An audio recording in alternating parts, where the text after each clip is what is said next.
Name is? Lorenzo D'Alessandro. Thank you. Thank you, Mr. Chair.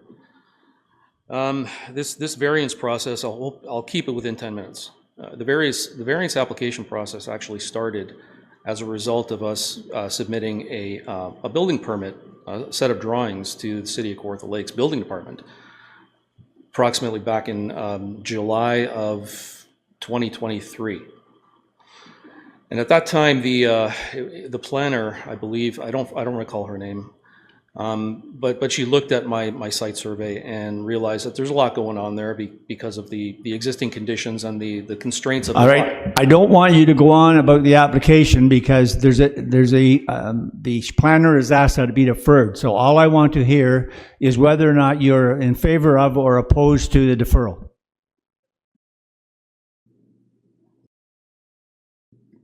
Can you hear me? I'm sorry. Well, I'd like to address the deferral itself. That's exactly what I'm asking. I don't want to hear about all the peripheral. I want to hear what your feelings are with respect to the deferral. Yeah, this light is not on. Oh, there it is right there. Okay, sorry. Well, the deferral, I mean, it came as a shock because it happened this morning, and the application was submitted last October. Subsequent to our application in October, today, as a matter of fact, at the 11th hour at 11:10 a.m., we were informed by Mr. Shahid that this was going to be deferred because there was, some confusion as to property line setbacks, and that he mentioned that we need a new survey to represent the current as-built condition. I don't believe any of the other applications within that area, I mean, I'm just speaking generally, actually conform to that. Some people have surveys that were done in 2019, 2021. Ours was done in 2014. The house hasn't moved. It's been there since 1968. The property hasn't moved. It's been there longer than 1968. The pegs are still in the ground. Okay, the pegs are there. Nobody's touched them. Basically, as part of the variance process, it's very clear in the application process that the City of Kawartha Lakes actually has to do a site survey. And they have to go there and they have to verify what's on the sketch. And I want to emphasize sketch because I'm not a surveyor. They have to verify the sketch that I provided and that the offsets are accurate or somewhat accurate within a plus or minus. All right. Well, am I hearing that you're opposed to the deferral then? Generally speaking, I'm opposed to the deferral. I'd like to have it done now, if possible. I think all the information is there, and in fairness, it should be done now. But we had surveyors at our property and adjacent properties today during a snowstorm. I'm not sure what they were doing there, but however, they were there for about 45 minutes, and then they came back. So, I don't know what you suggest because I'm not here to dictate. Well, what I would suggest now, you've spoken to it, so it's the committee's decision as to whether or not there's a deferral. And so I'm going to ask Mr. Shahid if you have said anything that he wishes to respond to. So, Mr. Shahid? Thank you, Mr. Chair. Yes, I do apologize for notifying the applicant. They are correct. I called them this morning. I notified them that the application was going to be deferred. Obviously, this isn't something that we wanted to do. We put in a lot of time and effort into the application process. So this was something that we were working through in the last week to figure out how to proceed because of the discrepancies between the sketch that we have received from the applicant and the survey that we have received from the applicant. And we didn't feel comfortable proceeding with the sketch that was advertised. The reason being the setbacks we believe may potentially not be accurate. So because of that, we want to bring a sketch to committee that we're comfortable is accurate, and we're comfortable that if committee were to approve it, they're approving the correct setbacks. And this is what I had communicated to the applicant as well. And I would also advise you, sir, that we are here to make, we don't just make decisions here, we make informed decisions. So if there are any questions with respect to the application, we make informed decisions here. So anyway, I'll stop you there. Are there any questions of the applicant or the planner? Mr. Strangway. Thank you very much, Mr. Chairman. So if I'm understanding correctly, this was deferred as of this morning. I just wonder if Mr. Shahid could further clarify what you feel, what additional information we may get, and would that be from the survey work that was done this morning? Through you, Mr. Chair. So in terms of the surveyors that are at this property this morning, that has nothing to do with us or the city. That is, I'm not too sure. In terms of why the deferral is happening, is because to get into the application, we're recognizing two things, and there's also one thing being proposed. We're recognizing an existing first-story deck, and we're also recognizing accessory structure that's in the front yard. Now, this application required many reliefs. There's 7 reliefs that need to be addressed. Many of these are related to setbacks. The reason for the deferral is that the sketch that was advertised, the report that was written on these setbacks, the setbacks shown, there is concern that they may not be accurate based on multiple materials that we received, including from a surveyor from the applicant themselves as well.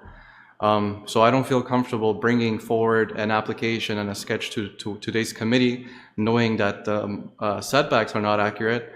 And on top of that, if we were to propose something that we're not comfortable is accurate, and then when it goes through the correct process and it's found that the setbacks are inaccurate, they would just have to come back again to get relief again.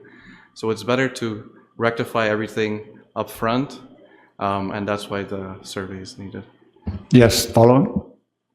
Thank you, Mr. Shahid, for that.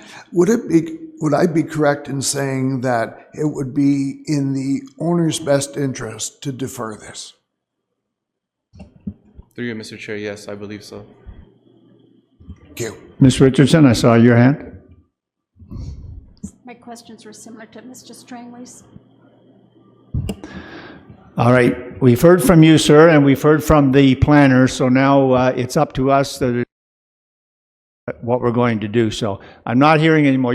This applicant has done a fine job, so.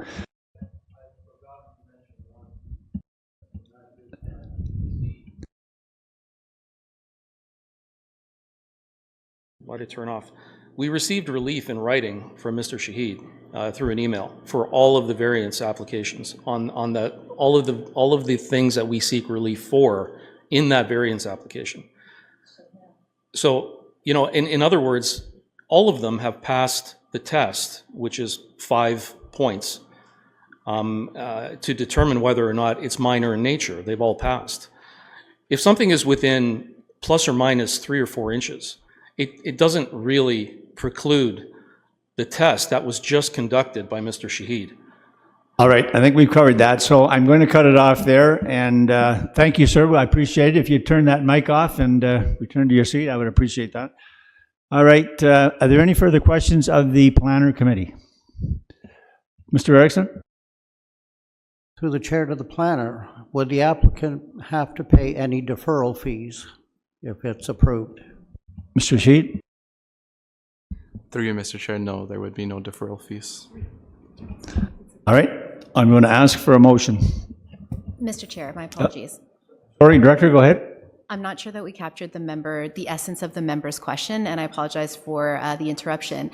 To the member, if I may, was the question, is there an additional fee if you were to approve the application today? Did I hear something about, is there a deferral fee if the application is approved? I know. The question was, if we defer it, is there an added expense? Is that correct? Am I correct, Ms. Richardson? If we were deferred? That's Right. correct. Is there any additional fee to the applicant if we defer this application? That was my understanding. Thank you. No. Thank you. Committee, Mr. Strangway.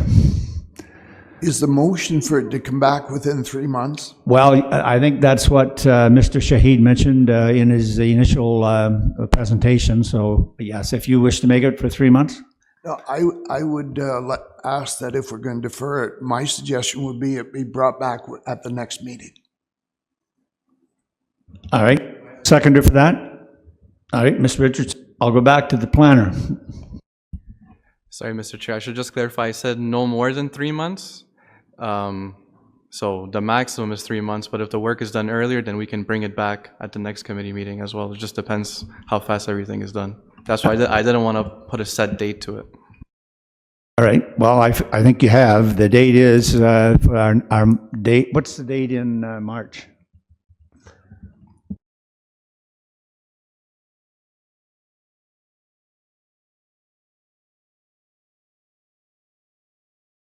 All right, so that would be, the motion would read that the matter be deferred and brought back to the March 27th Committee of Adjustment meeting.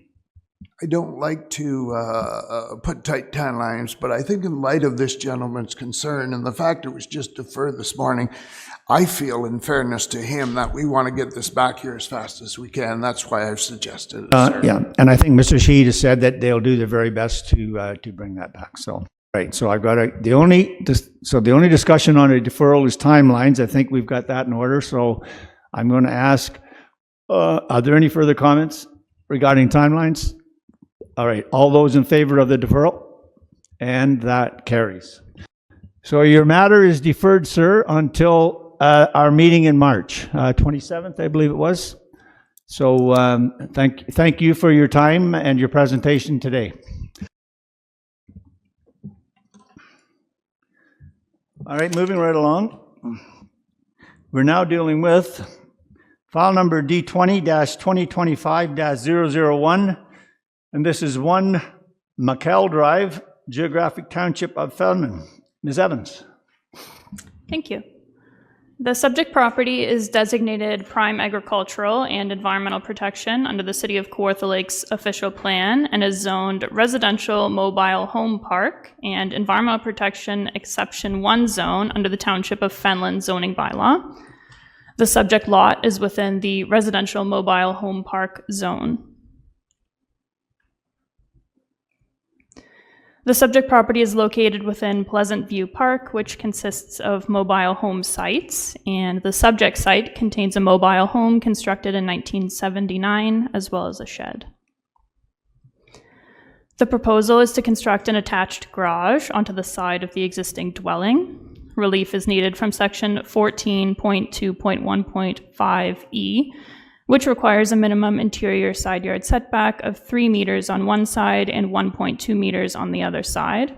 The proposed setback is 0.9 meters.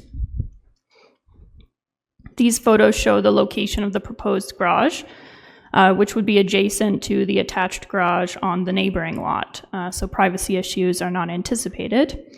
And the proposed setback provides sufficient space for access between yards, as well as the any required building maintenance. No comments of concern were raised by any of the circulated agencies, and no comments were received from members of the public. The Ministry of Transportation has indicated that this property is within their permit control area, and therefore any required approvals or permits must be applied for. So, as per the process MTO has requested that we follow, I have submitted a land development review request. So MTO can review the proposal, and I've also flagged this with the building division so they know we are waiting for MTO comments and that an MTO permit may be required. Based on the contents of the report, staff acknowledges the application meets all 4 tests of a minor variance and respectfully recommends approval of the application subject to conditions identified within the report. Thank you. All right, thank you, Ms. Evans. Are there questions of the planner? All right, being none. Is the applicant here? Sir, do you wish to speak to the application? All right, and then I'll ask the committee, are there any questions of the applicant? All right, thank you, sir. Is there anyone here wishing to speak in support of this application, in support of the application? Anyone here wishing to speak in opposition to this application? Opposition to the application? Being none, committee. Mr. Strangway. As recommended by staff. Do I have a seconder? Mr. Finn.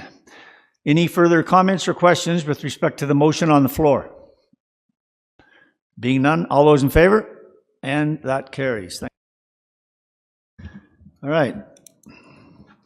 We're now dealing with file number D20-2025-002, And this is 55 Hazel Street, Geographic Township of Berlin. And again, Ms. Evans, go ahead. Thank you.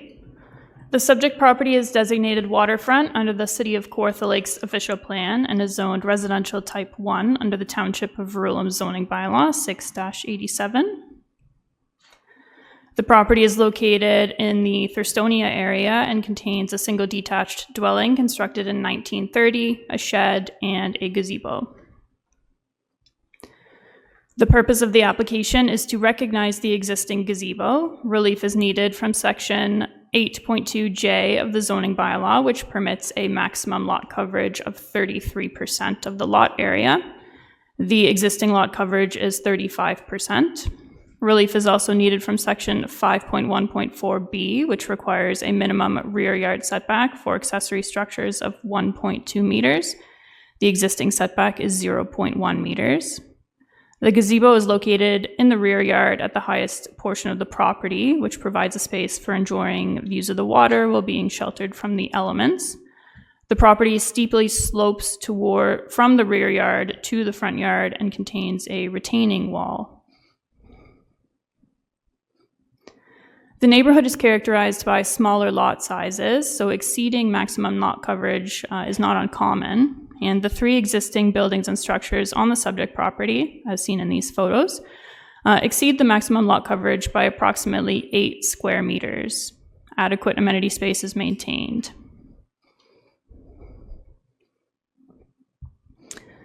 The gazebo is not enclosed, mitigating any massing impacts, and the rear lot line of the subject property and the interior side lot line of the neighboring property are separated by a fence, assisting with maintaining privacy.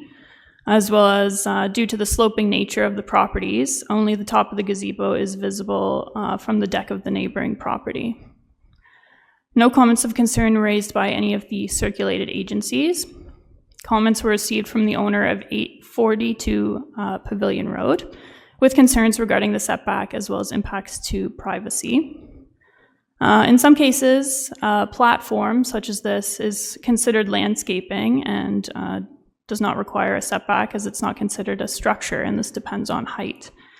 So based on the height of this particular platform, it is considered landscaping, so we are looking for relief for the setback of the gazebo.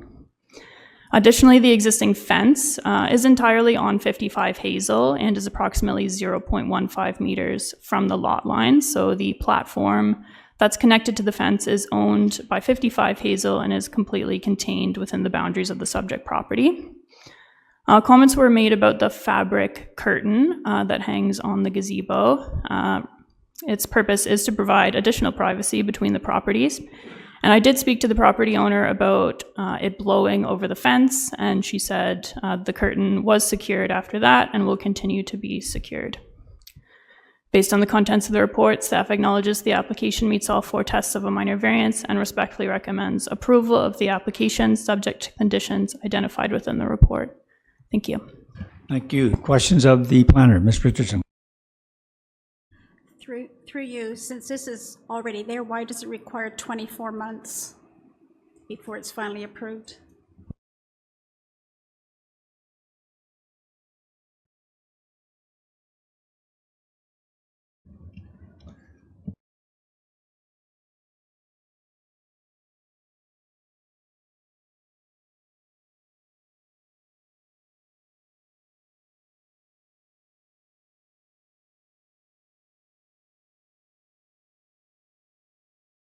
Thank you for that, through the chair. Apologies, I can't pull up the report to actually read the condition, but 24 months is our standard, so we didn't see a reason to change it. It's not that the approval doesn't happen until 24 months, it's that that's how long the approval is for a typical minor variance, so we didn't see the need to change it here. Further questions of the planner? Being none, is the applicant here? Yes, do you wish to speak to it, ma'am? See if you can find the button there. And your name is? Kelly Ewing. All right. You might want to pull that mic down a little bit so it's more. That's great. Thank you. Go ahead. Good afternoon, Mr. Chair, committee members, and staff. I am present here today in case the committee has any questions for me, and that's all. Thank you for your consideration. All right, don't go away. Are there any questions of the applicant? So far, so good. Is there anyone here wishing to speak in support of this application? In support of the application? Anyone wishing to speak in opposition to the application? Oh, I see hands going. All right, which one of you wishes to speak? Go. All right. And just hit the button there, sir, if you would again. There we go. And give us your name again, if you would. Yeah, Lorenzo D'Alessandro. Go ahead, sir. Hasn't changed. Okay, so I distributed this to the council members, which is 5 or 6 sheets, right, with some photographs. I'm sorry? I distributed my comments to the council Yes. in order to discuss them today, if you have them available. I believe we do, yes. Okay. Yeah, go ahead. All right, so I'm going to make this brief, and I'm just going to read through it basically verbatim. With respect to item number 2, which is the owner of 55 Hazel seeks relief from the minimum rear yard setback 1.2 meters as set forth in 6-87, clause 514B. Currently, the rear yard setback is much smaller than that. It's 0.1, which is approximately 4 inches, 0.1 meters. There are some photographs in there that are descriptive of the construction process. Someone mentioned that this could be considered landscaping. Landscaping is usually not made out of lumber and elevated from grade, which this one is, and it's usually not connected. Stay close to the mic there, sir, if you would. And it's usually not connected to an existing lumber structure. So, just based on common sense, I wouldn't say that that is landscaping. I would say that that's an elevated deck. There's, and it could be considered an accessory structure. If it's not, then it's a patio. If it's a patio, it needs to be 1.5 meters away at a minimum from any lot line. And that's in 6-87, it's very, very clear.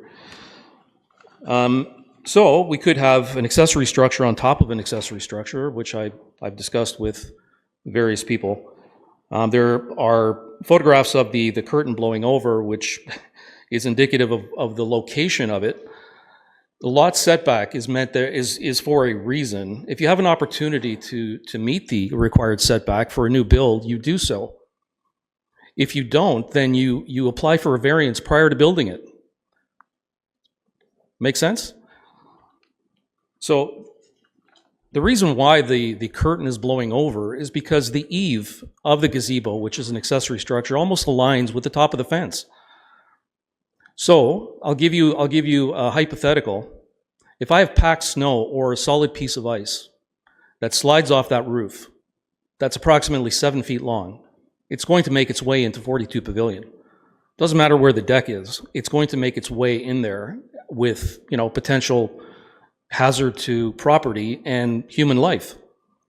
And then the curtain itself, which we've complained about, actually, the zipper of it actually hit my daughter in the face when she was on the deck.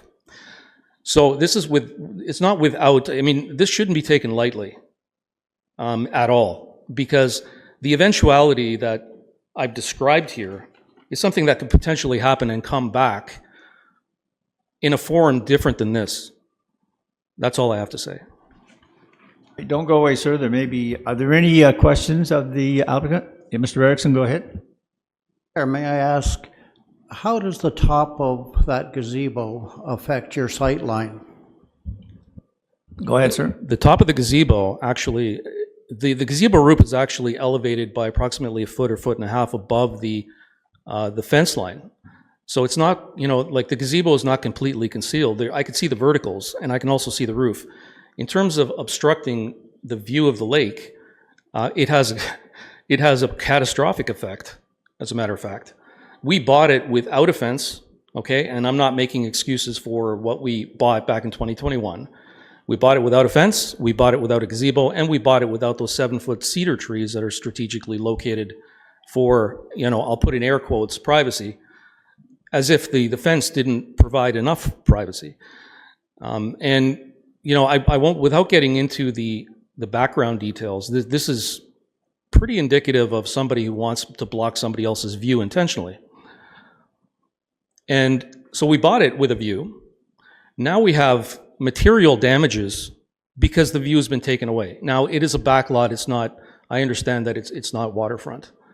However, in order to mitigate damage, like in a court of law, you need to mitigate damages you do to someone else, and you need to mitigate damages that you do as well, that you allow to happen in order to justify, damages to you and justify a number with a dollar sign in front of it. All right, I think you've answered the question, sir. Don't go away. Are there any further questions from the committee? All right, Ms. Evans, do you wish to respond to anything that was mentioned by the gentleman? Through the chair, no, I think I covered everything in my presentation. Thank you, sir. We appreciate you taking the time. Is there anyone else wishing to speak in opposition to the application? Opposition to the application? All right, being none. Committee, where are we?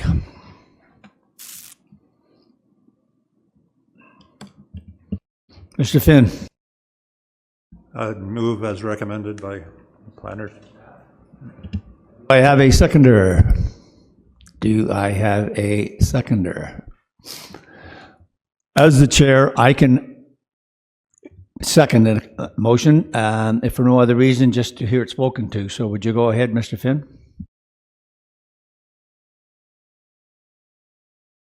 Sorry, Mr. Chair. I would agree with the content of the report as provided by the planning staff, and to the effect that the variance is in compliance with the neighborhood and the applicable setbacks, and the variance should be allowed. All right. I'd like to hear further comments. Mr. Strangway. I wonder if the owner applicant would be good enough to come back and explain what might be involved in moving this structure. Appears about a meter. Yeah. Ask her to do that. So, yes, ma'am, if you'd come back and give us your name again, please. Kelly Ewing. Sorry, what was the question? Okay, well, let's start with this. You've heard the comments from the gentleman. Do you have any response to that? I believe I'm following the bylaw. The fence that I had put up is actually, that's not my property line. My property line is behind that. All right. Now, I'll ask Mr. Strangway to go ahead with his question again. Thanks for coming back to the mic. I appreciate it. Ms. Ewing, what would be involved? You're looking for relief because you're only 0.1 of a meter away from the property line fence, and I understand this gentleman's concern. What would be involved in moving that structure? I know those structures are put up, I think I'm safe in saying, in a day or so. What would be the any reasons why the structure couldn't be moved a meter away from the fence line? Well, I believe that I am in compliance because of the distance from the gazebo to my property line. Because in the complaint, it was the measurement, and it was going by the fence measurement, not my property line. Does that make sense? Yes, I hear what you're saying. Through to the planner, is that correct? We measured to the fence as opposed to the property line, or can you clarify that for me? Ms. Evans? Sure, I think the owner is just saying that the fence does not represent the property line. The property line is actually on the other side of the fence. But if I could step in on the first question there, I've got my pointer behind you. This is a retaining wall, and it's hard, you can see kind of my footsteps. I am walking like uphill all the way to get up here. And this is a retaining wall, which is actually quite close to where the gazebo is. So I don't think there's a meter of room to move it without going over the edge of that retaining wall. And it really was the flattest portion of the backyard. The rest of it is quite a steep walk up. So I think that's why the gazebo is in that location. And I think the retaining wall would make it challenging to move to be in compliance with that setback. Mr. Strangway, follow up? Okay, thank you. I appreciate that from both of you. Don't go away, ma'am. There may be another one. Are there any further questions? All right. No, I've asked, and you folks have given your presentation, so we're there. Pardon? All right, I asked if there was someone else that wished to speak in opposition to the application. All right, go ahead. Your name is? My name is Maria D'Alessandro. I live at I don't live at 42 Pavilion. We own 42 Pavilion. So based on this structure that was built in June, July of 2023, my apologies. So I don't understand what's going on here with this individual that did her report. All this has been reported to bylaw as it stipulates in the bylaw that that is not suitable. It is attached to a structure which, by the City of Kawartha Lakes, is against the law. We spoke to the mayor, the building department, in person with photographs about this, and we were advised that that structure is illegal, should not be on the fence. Yes, we understand that she is on a retaining wall, but I'm sorry, I could put a retaining wall and say, oh, well, I have something here, so please let it go by. That's what seems to be going on in the City of Kawartha Lakes. Let it go by. What about the bylaws? What about the complaints? What about all the other issues that pertain? I want $1 million. You guys gonna give it to me? Just because it's there does not mean it's correct. Nor that you went and saw it after the fact with, I don't know, a couple feet of snow. So how do you know? If you look at the photos that we've provided, not saying that they're perfect, but you can actually see what the bylaw officer saw and that recommended what should be done. So I want to know how that differs or how you come about stating that it's okay to pass. I'm very curious how one portion of City Kawartha Lakes says something, like you guys really have to start communicating with everybody. All right, we're sticking to the variance here. I know, but part of the variance is the complaint, which you guys seem to not put everything together. Like you want to shush, like, no offense, Ahmad. He approved us via email, and you guys agreed to wait until March 27. I want to know from the day he approved it, which was last week or early this week, then to have the audacity to call at 11:10 while we were driving here, which it takes All right. 2 hours. Hang on a minute. We've been through that. I understand, but I'm putting out a case here how one thing to another, you guys don't match.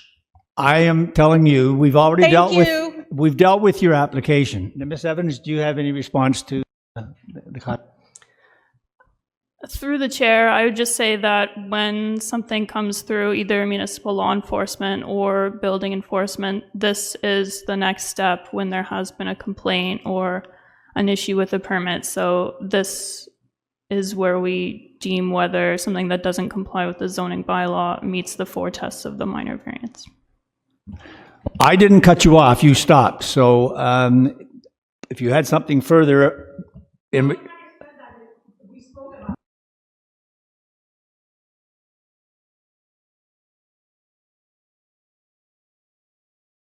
Yeah.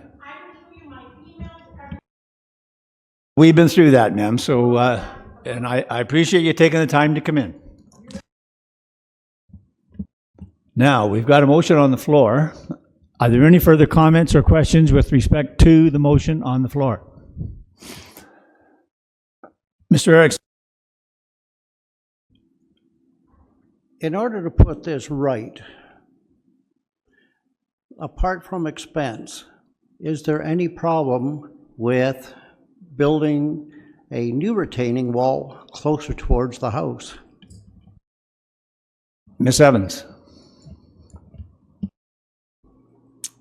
Through the chair, I'm not sure I understand the question.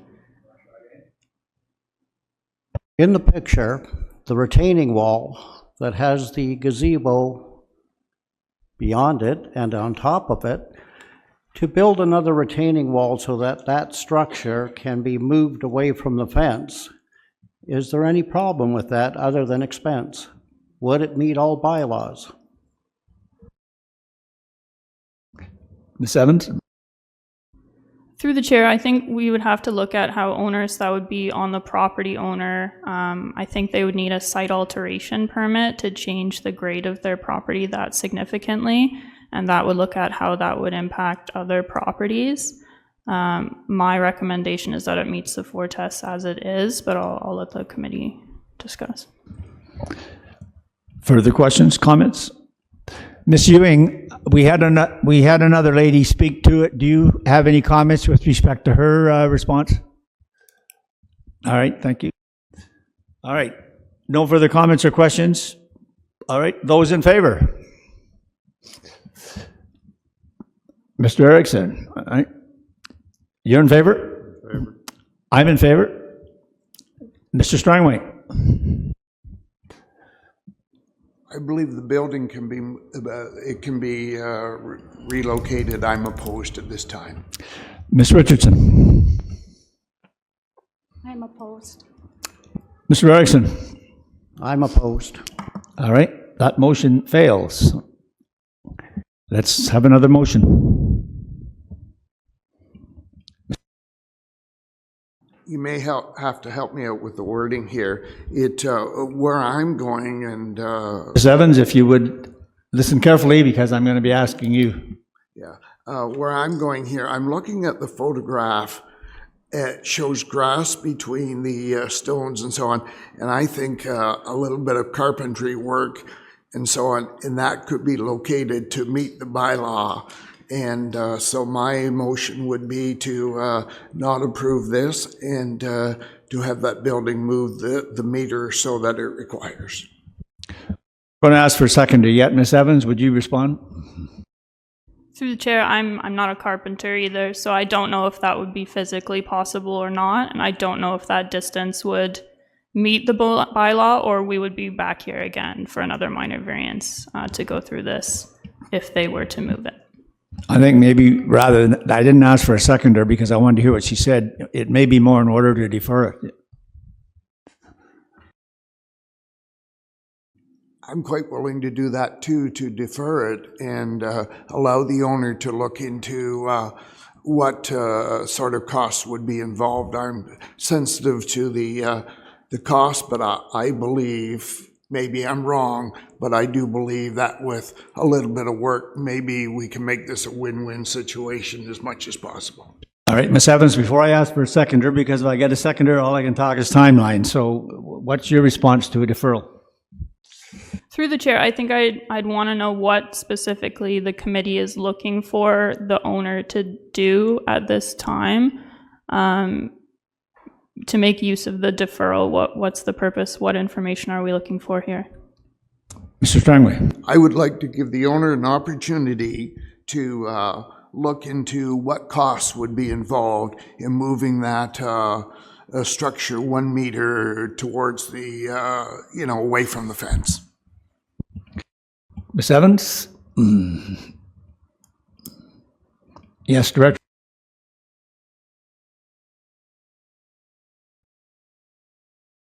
I'm just trying to work in everyone's best interest here, so let's see what they have to say.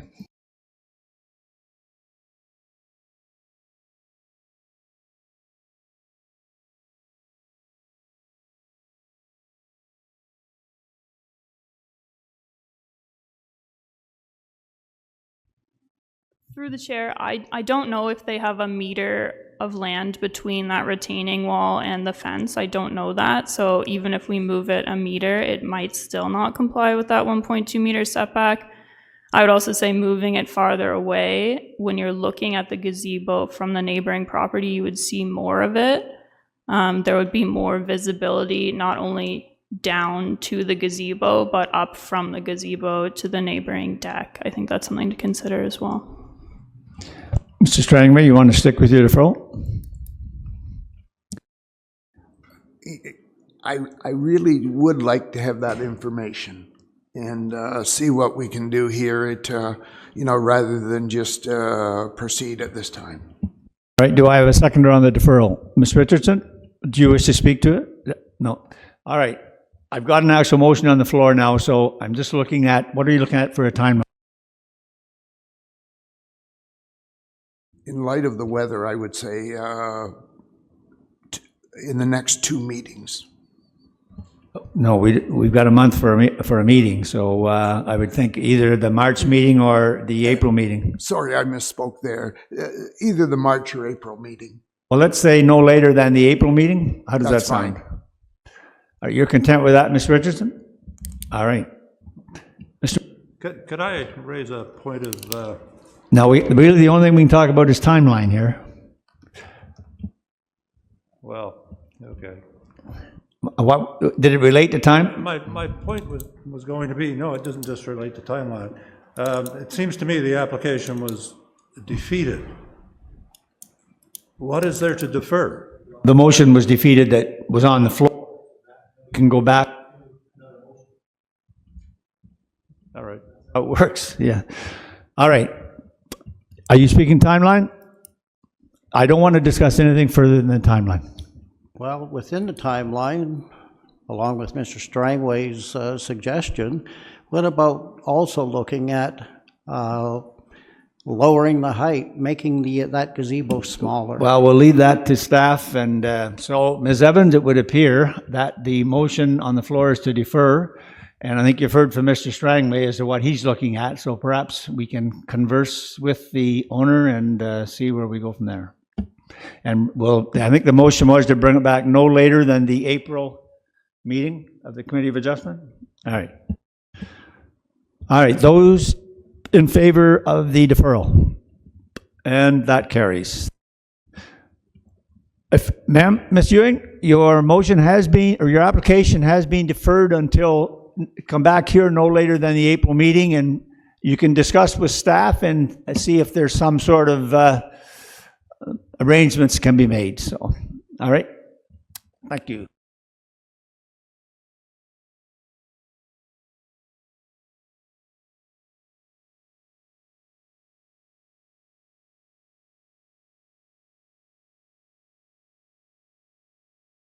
All right, we're going to take a short break. I'm told that the internet is back, but it's going to take a couple of minutes to set up. So.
this, but it's technology at its worst, I guess.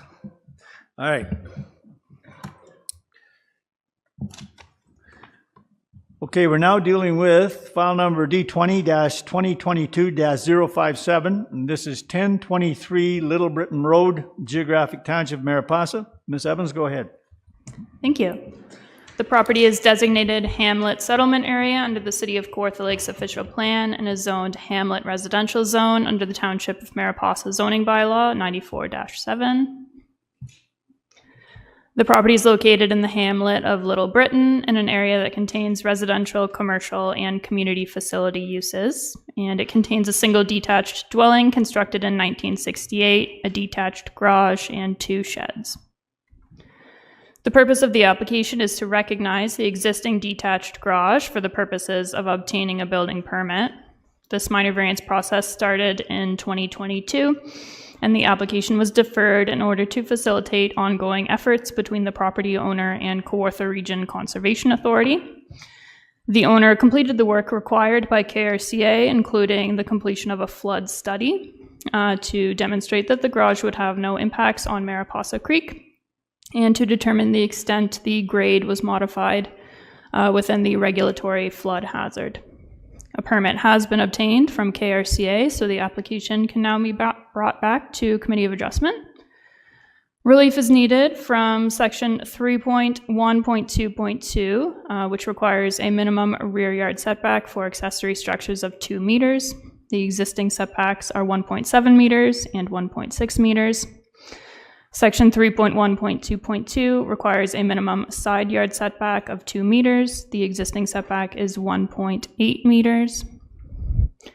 Section 3.1.3.1a, which permits a maximum lot coverage for accessory structures of 10% of the lot area to a maximum of 100 square meters. The coverage is 12% and 158 square meters. Section 3.1.3.3, which governs the number of accessory structures and permits a maximum of 2 accessory structures. 3 accessory structures exist on the property.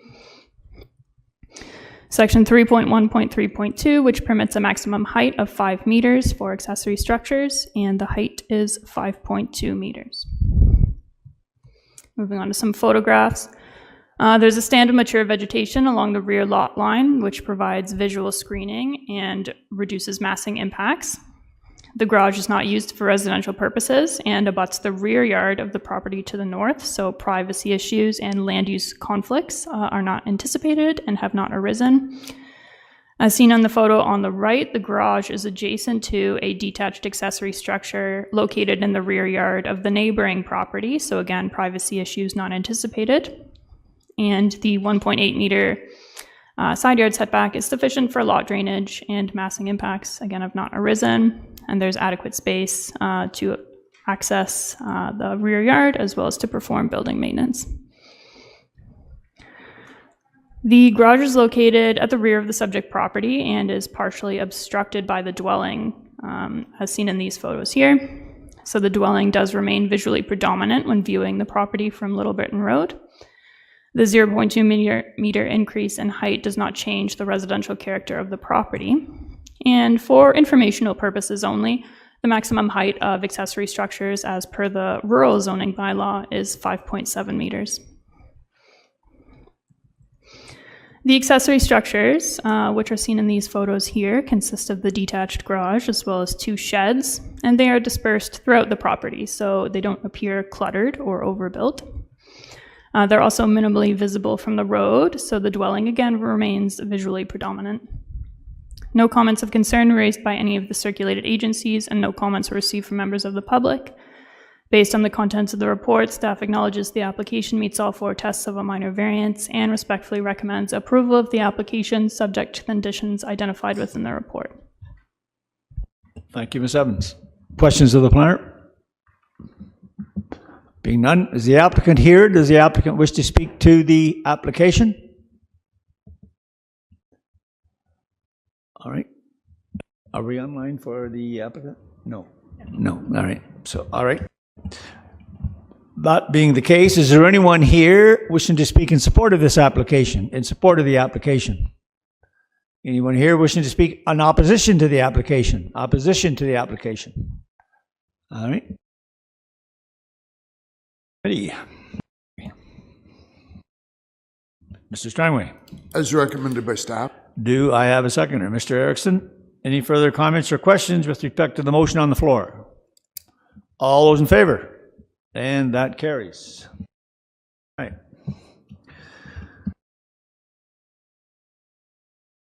Nope. What happened? Okay. We're now dealing with file number D20-2025-003, and this is 3706 Monk Road, Geographic Township of Somerville. Mr. Shaheed, go ahead, sir. Thank you, Mr. Chair. Before I proceed with this application, I want to go over the memo that has been provided to our committee members. To briefly go over this, during the preparation of the staff report, the supervisor of plans review and inspections indicated several structures require building permits. However, since the writing of the report, the building division has confirmed that building permits will not be required for these structures. Mr. Shaheed, could I ask you maybe just pull that mic over a bit so we can get it? Thank you. Sorry about that. Is it good now? Okay. As a result, relief is now limited to the proposed screened-in porch. I should also make clear that the notice sent out during the circulation stage to the public only included relief for the proposed screened-in porch, which is what we are solely looking at today. Given that, I'll leave it to committee if they have any questions for me. If not, I'll proceed with the presentation. Are there any questions with respect to what the planner has indicated? Thank you. The subject property is situated on the shoreline of Shadow Lake with access from Monk Road. The subject property is a seasonal residential property and currently contains a 2-story dwelling, a detached garage, a 2-story cabin, an outhouse, a boathouse, 3 sheds, and 2 gazebos. The proposal seeks to facilitate the construction of a screened-in porch on an existing deck. The proposed screened-in porch on the existing deck will allow the existing space to be enclosed and covered, allowing the residents to view the lake from a protected space. The proposed screened-in porch is being placed directly on the existing deck, and you could say it's just screening in what is already present, and the owner is not seeking a greater deficiency from the existing non-compliant water setback. The existing shoreline conditions are not anticipated to change, nor is it anticipated that the proposed development will negatively impact existing vegetation or infiltration. In terms of comments received after the writing of the report, the supervisor of plans review and inspections stated they have no comments. The supervisor of Part 8 sewage systems, representing the septic side of the building division, stated they have no issue with the minor variance as it relates to private on-site sewage disposal, and no other comments were received after the writing of the report from public or agency bodies. To conclude, staff acknowledges the application meets all 4 tests of a minor variance and respectfully recommends approval of the application, subject to the conditions identified. Thank you. Thank you, sir. Are there any questions of Mr. Shaheed? Is the applicant here? Does the applicant wish to speak to it? All right. Is there anyone here wishing to speak in support of the application? In support of the application? Anyone wishing to speak in opposition to the application? Opposition to the application? Committee. Mr. Finn? As recommended by staff. Do I have a seconder? Mr. Erickson? Any further comments or questions with respect to the motion on the floor? All those in favor? And that carries.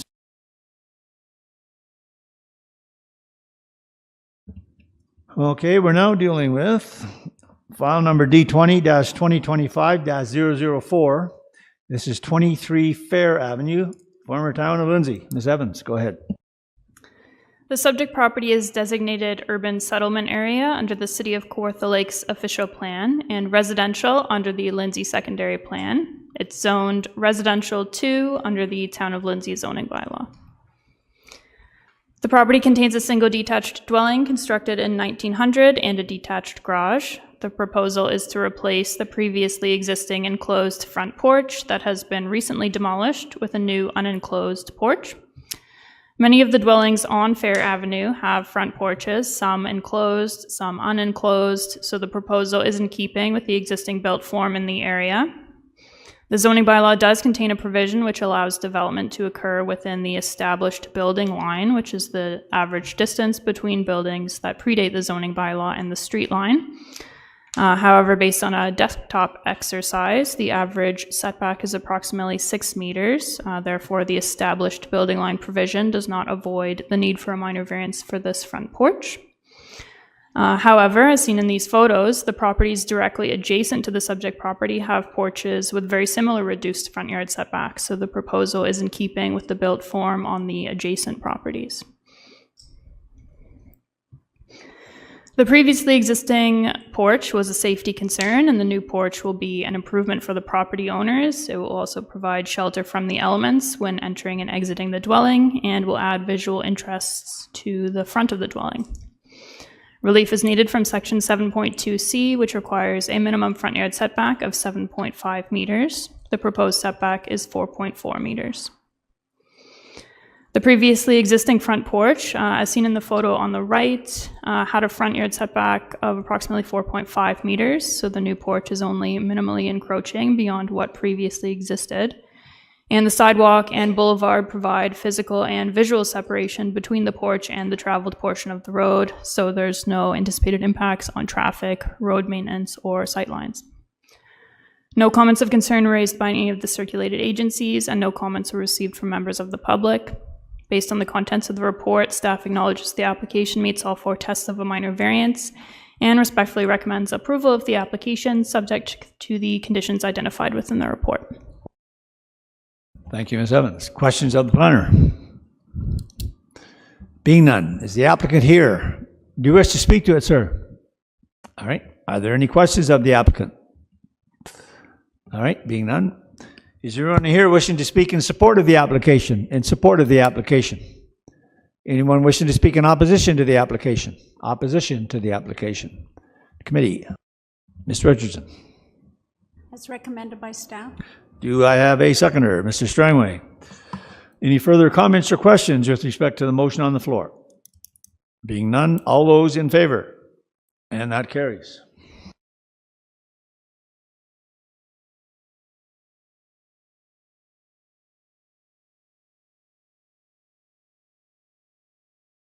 All right, we're now dealing with file number D20-2025-006, and this is Cockburn Street, Geographic Township of Laxton. Mr. Shahid, go ahead. Thank you, Mr. Chair. The subject property is situated in the former township of Laxton in Norland, a predominantly low-density residential community. The subject property currently contains a single detached dwelling and a cabin structure. The new and current owner is upgrading and restoring the dwelling and installing a septic sewage system on the property. The cabin was placed by the current owner in May of 2024 to temporarily reside in until the building permit for the dwelling can be processed and the dwelling becomes legally habitable. As such, the application seeks to facilitate the recognition of the existing dwelling on the property given its undersized floor area, as well as construct an attached covered porch. The existing cabin will be converted into a storage structure as part of the application. The owner has undertaken renovations to ensure the structure meets the Ontario Building Code, which addresses fundamental health, safety, and structural integrity considerations. Compliance with the Ontario Building Code mitigates concerns regarding the adequacy of living conditions despite the dwelling's existing small size. In terms of neighborhood context, the dwelling does appear to be the smallest dwelling in its immediate context. However, recognizing the dwelling will not introduce additional density or disrupt neighborhood character. In contrast, the character of the property will be improved by the upgrades. And just for comparative purposes, I reviewed the rural zoning bylaw that was adopted by council, although under appeal and not currently in effect. So the rural zoning bylaw does not uphold the requirement of a minimum dwelling unit floor area, other than in some specific exception zones. and therefore, if the rural zoning bylaw was in effect, a minor variance would have likely not have been required for the subject property. The Ministry of Transportation, or MTO, stated that the subject land is within their permit control area, and therefore any approvals and permits must be applied for. I have already submitted a land development review for the application to the MTO. No further comments were received after the writing of the reports. All in all, staff acknowledges the application meets all 4 tests of a minor variance and respectfully recommends approval of the application, subject to the conditions identified. Thank you. Thank you, sir. Are there any questions of the planner? All right. I'm advised we're back on Zoom again, so is the applicant here or on Zoom? Do you wish to speak to it? And your name, sir? I'm looking at the screen, you're talking over there. All right, do you wish to speak to it? All right, well, let's find out if there are any. Are there any questions of the applicant? All right, being none, your lucky day, sir. All right, is there anyone here wishing to speak? Anyone here or online wishing to speak in support of this application, in support of the application? Anyone here online wishing to speak in opposition to the application? Opposition to the application. Committee. Ms. Richardson. As recommended by staff. Do I have a seconder? Mr. Finn. Any further comments or questions with respect to the motion on the floor? All those in favor? And that carries. Your application's approved, sir.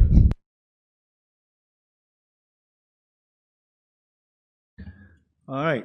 We're now dealing with file number D20-2025-009, and this is 1027 Highway 7, Geographic Township of Mariposa. Ms. Evans, go ahead.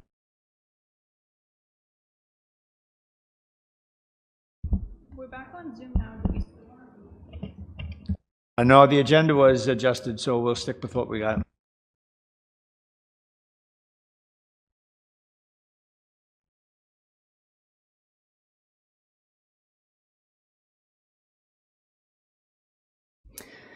The subject property is designated prime agricultural under the City of Kawartha Lake's official plan and is zoned highway commercial exception 4 under the Township of Mariposa zoning bylaw. The subject property is located on the north side of Highway 7 in an area that contains residential, commercial, and agricultural uses, and the subject property is used for residential purposes. The purpose of the application is to facilitate the demolition of a portion of the existing detached garage and the construction of a new, larger addition onto that detached garage. The garage, which was constructed in 1975, holds a legal nonconforming status whereby residential uses and uses accessory to residential uses predate the zoning bylaw adopted in 1994 that zones the lot highway commercial exception 4 zone. Section 17.1 of the zoning bylaw does not otherwise permit a single detached dwelling or buildings and structures accessory to a single detached dwelling. Therefore, a minor variance under Section 45(2)AI is being sought. The committee may approve the enlargement or extension of a building or structure if it was lawfully used for a purpose prohibited by the bylaw continuously before the day the bylaw was passed. The single detached dwelling on the property was constructed in 1986, and the building that is currently used as the garage accessory to the residential use was constructed in 1975, both existing since before the zoning bylaw was passed on February 28, 1994. Therefore, the applicant is proposing a building enlargement and extension of the use to the existing legal nonconforming building, being the detached garage. The proposal is for a portion of the detached garage to be demolished and replaced with a 2-story addition. So on this elevation here on the slide, the portion of the garage to remain is on the left and the addition is on the right. The ground level will be used for workshop space for personal use of the property owners, and the second story will provide storage space. The existing garage is approximately 274 square meters in size, and approximately 189 square meters of the existing garage will remain, and the new addition is to be 132 square meters, resulting in a total ground floor area of 321 square meters. To summarize, this increases the ground floor area of the garage by approximately 47 meters. Additionally, the new portion of the garage is to have a height of 7 meters. As the property does not have a permitted primary use, the detached garage cannot be considered an accessory structure as it is not accessory to a permitted use. Therefore, the general provisions for accessory structures to residential uses do not apply to the garage. However, the appropriateness of the proposal still must be evaluated. This air photo shows the location of the garage marked with the red and yellow X, as well as the surrounding properties. So the residential use on this property has existed since 1986, and residential lots abut the subject property to the east and west, and an agricultural property abuts to the north. As such, the continuation of the residential use on this property is in keeping with the existing built form, uses, and character of the surrounding area. The garage is located towards the back of the property and does not abut any neighboring residential buildings. Additionally, a mature cedar hedge lines the rear and side lot lines, creating a visual buffer. The garage is set back 53 meters from the front lot line, and several mature trees obstruct the view of the garage as viewed from the road, which can be seen in the photo on the right. It is not anticipated that the replacement of an existing portion of the garage with the two-story addition will negatively impact surrounding properties, environmental features, or the function of the provincial highway. The proposed expansion of the garage will not create more opportunity for residential use, as the proposal is for a workshop and storage. If the future use of the property changed to a commercial use permitted by the zoning bylaw, the detached garage could be used to facilitate that commercial use, and the proposed expansion of the detached garage would provide more space for a future potential permitted commercial use. As such, the proposal allows the property owners to continue to use the property as they are and expand the garage, while not moving further away from what is permitted by the zoning bylaw and not impacting the ability of the property to be used for permitted commercial uses in the future. No comments of concern were raised by any of these circulated agencies, and no comments were received from members of the public.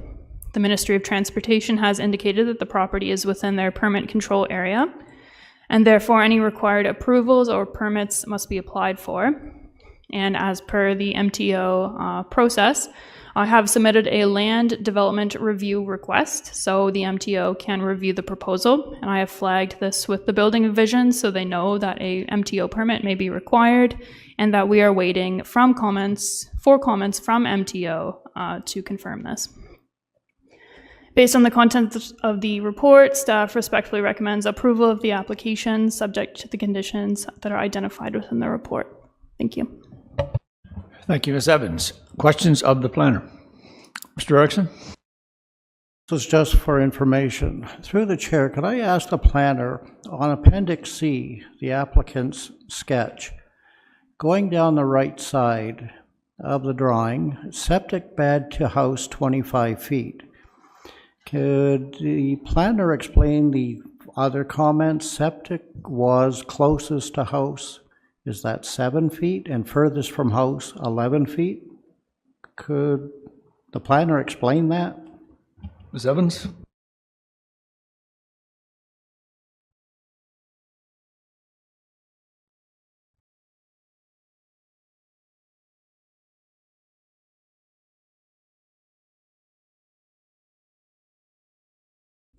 Through the chair, I think that means there are two septic lids.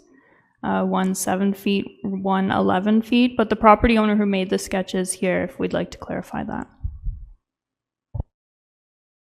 So on the comment, is that say septic lids closest to house?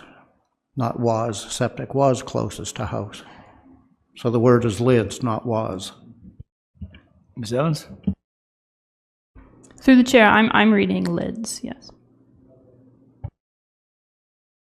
Anything further of the planner, the committee? All right. Is the applicant here? Yes. Would you like to speak to it? No? Are there any questions of the applicant? All right, being none. Is there anyone here online wishing to speak in support of this application, in support of the application? Anyone here or online wishing to speak in opposition to the application? Opposition to the application? All right, being none. Committee, where are we? Mr. Strangway. As recommended by staff. Do I have a seconder? Mr. Erickson. Any further comments or questions with respect to the motion on the floor? Being none, all those in favor? And that carries. Your application is approved, ma'am.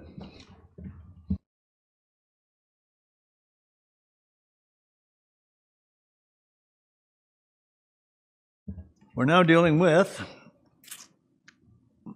file number minor variance D20-2025-010 and consent D03-2025-008, and this is 48 Prince Street East, former village of Bob Cajun. And Mr. Shaheed, go ahead, sir.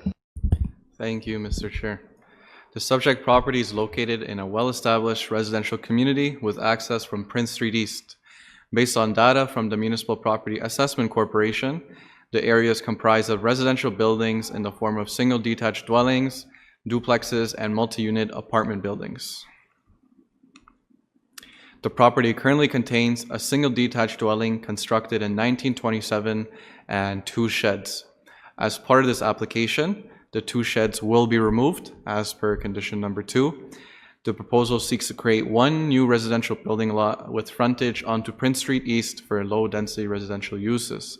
The proposed severed lot is to contain a future single detached dwelling, and the proposed retained lot will maintain the use of the existing dwelling, and the existing sheds will be removed. Through the minor variance, relief is sought to address the proposed lot frontage of the lot to be severed. The proposed deficient lot frontage of the lot to be severed is due to the siting of the existing dwelling on the proposed retained lot. As the retained lot will maintain and contain that existing dwelling, the applicant has proposed this lot with all compliant yard setbacks. As a result, the proposed severed lot is left with a deficient lot frontage. Moreover, although relief is required for the proposed deficient lot frontage of the to be severed lot, the severed lot provides an adequate building envelope to accommodate yard requirements and maximum lot coverage. When looking at the surrounding lot fabric, the surrounding lots are generally rectangular in shape with varying lot frontages. In the immediate context, lot frontages vary from or range from approximately 9 meters to 30 meters. And the proposed lot frontages align with the existing lot fabric of the neighborhood. The lot depth itself isn't changing, it is only the lot width and area as a result of the severance. And as shown on the slide, there are both narrower widths and smaller lots in the immediate context. No comments of concern were received after the writing of the report from public members or any of our agencies. To conclude, staff acknowledges staff acknowledges the minor variance application meets all 4 tests of a minor variance. The consent application represents good planning, and we respectfully recommend approval of both applications subject to the conditions identified. Thank you. Thank you, sir. Other questions of the planner? All right, being none, is the applicant here? Yes, sir. Do you wish to speak to it? Mr. Chair, through you, my name's Nick with TD Consulting. We're the applicants on the file. Nothing really to say. It's always a pleasure working with the planning department. And certainly if there are any questions for me, I'm here to answer them. We do have an excellent planning department. No question about that. Thank you. Are there any questions of the applicant? All right, being none, is there anyone here or online wishing to speak in support of this application, in support of the application? Anyone here online wishing to speak in opposition to the application? Opposition to the application. Being none, committee, where are we? Ms. Richardson. As recommended by staff. I have a seconder. Mr. Strangway. Any further comments or questions with respect to the motion on the floor? Being none, all those in favor? And that carries. Your application is approved, sir.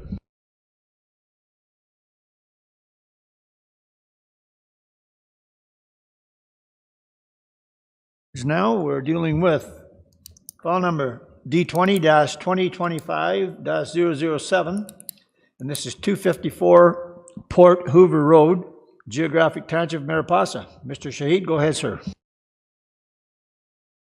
Thank you, Mr. Chair. Just give me a second to go back on the slides.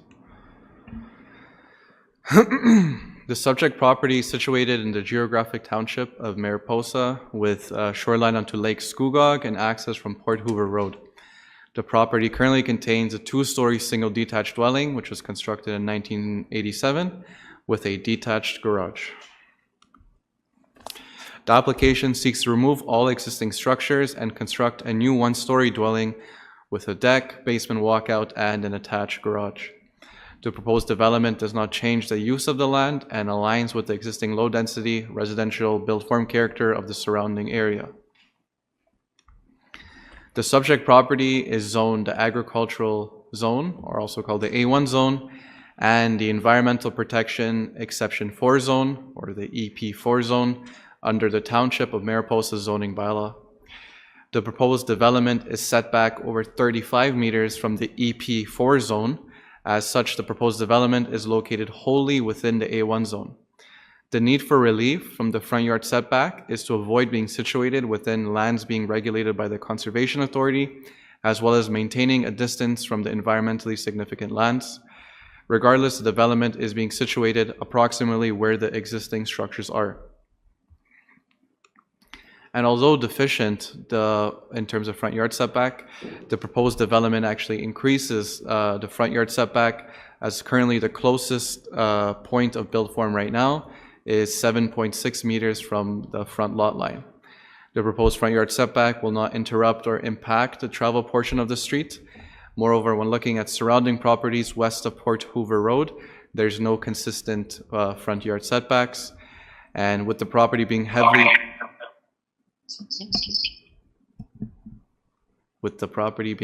buffered by an existing row of vegetation along the front lawn line, views of the property from the road are very limited and not anticipated to change. After the writing report, the Kawartha Region Conservation Authority commented that they have no concerns and that a permit will not be required. The supervisor of Part 8 sewage system stated that they have no issue with the minor variance as it relates to private on-site sewage disposal. And no further comments were received. To conclude, staff acknowledges the application meets all four tests of a minor variance and respectfully recommends approval of the application subject to the conditions identified. Thank you. Thank you, sir. Are there any questions of the planner? Being none. Is the applicant here or online? Does the applicant wish to speak to the application? I am told no. All right. Is there anyone online wishing to speak in support of this application, in support of the application? Anyone online wishing to speak in opposition to the application, Erica, I did see a person come up on the screen there. Is that anything to do with this? No. All right, committee, where are we? Mr. Finn? As recommended by staff. All right, do I have a seconder? Mr. Erickson? Any further comments or questions with respect to the motion on the floor? Being none, all those in favor? And that carries. Thank you. All right. Last but certainly not least, we're now dealing with D20-2025-008, and this is 4 Cadillac Boulevard, Geographic Township of Emily. Ms. Evans, go ahead. The subject property is designated waterfront and environmental protection under the City of Kawartha Lake's official plan. The proposal is entirely within the waterfront designation, as only a very small corner of the shoreline is within the environmental protection designation. And the property is zoned rural residential type 3 under the Township of Emily zoning bylaw. The property is located at the northern end of Lancaster Bay in an area that consists of residential and agricultural properties, and it currently contains a single detached dwelling constructed in 1974, a detached garage, and 2 sheds. The purpose of the application is to recognize one of the existing sheds, being the shed that is currently located in the front yard, for the purposes of obtaining a building permit, Relief is required from section 3.1.2.1 of the zoning bylaw, which permits accessory structures to be located in the interior side or rear yard. The shed is located in the front yard. As the property is a corner lot, it has one interior side yard, which contains the detached garage. Additionally, siting an accessory structure in the rear yard in compliance with the minimum water setback, which is 30 meters, would be challenging. The shed exceeds the minimum front and interior side yard setbacks. The dwelling is 2 stories in height and remains visually predominant. And other properties in the area appear to have accessory structures in the front yard, so the shed is not out of character with built form in the area. After the writing of the report, comments were received from Otonabee Region Conservation Authority stating they have no concerns and that a permit is not required from their office. And no comments of concern were raised by any of the circulated agencies, and no comments were received from members of the public. Based on the contents of the report, staff acknowledges the application meets all 4 tests of a minor variance and respectfully recommends approval of the application subject to the conditions identified within the report. Thank you.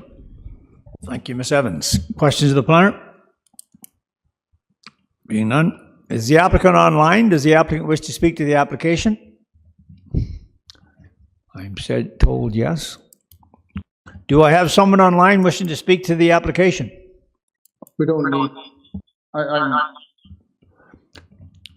Picking up, sir. Can you? I'm the owner. I don't need to speak anything of anything. You're still breaking up a bit. Can we? Can you try a little harder there to get it straightened out? Is that better? I try. What is your name? Let's start with that. I'm Ronald Russell. Right. Go ahead, sir. I'm Ronald Russell. All right. Go ahead with your presentation. I don't need to speak of anything. We've been having issues with trying to get into the meetings, and I we're just following along here. All right. Thank you for taking the time, sir. Are there any questions of the applicant? Being none, is there anyone online wishing to speak in support of the application? In support of the application. Anyone online wishing to speak in opposition to the application? Opposition to the application. Being none, committee. Where are we? Ms. Richardson. As recommended by staff. Do I have a seconder? Mr. Erickson. Any further comments or questions with respect to the motion on the floor? Being none, all those in favor? And that carries. Your application is approved, sir.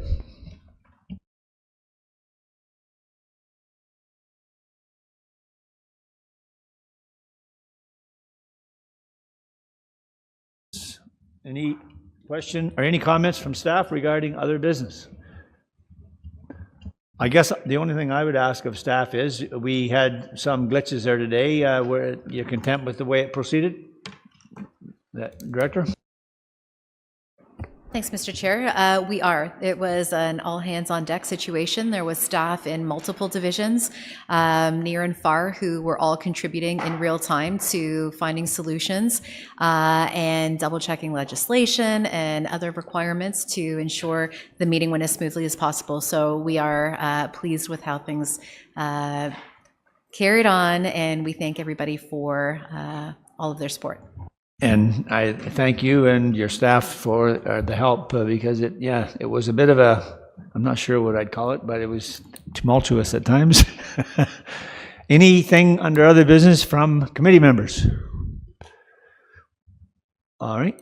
Now I would ask Ms. Crockford, everything went okay as far as you were concerned? No problems? All right, very good. Well, I appreciate everyone's patience, because it was one of those days there for a bit. So anyway, so that's good. So our next meeting is Thursday, March 27th at 1 p.m. Having said all that, motion to adjourn. Ms. Richardson, do I have a seconder? Mr. Finn? Never lost one, as I've said before. All those in favor? And that carries. Thank you.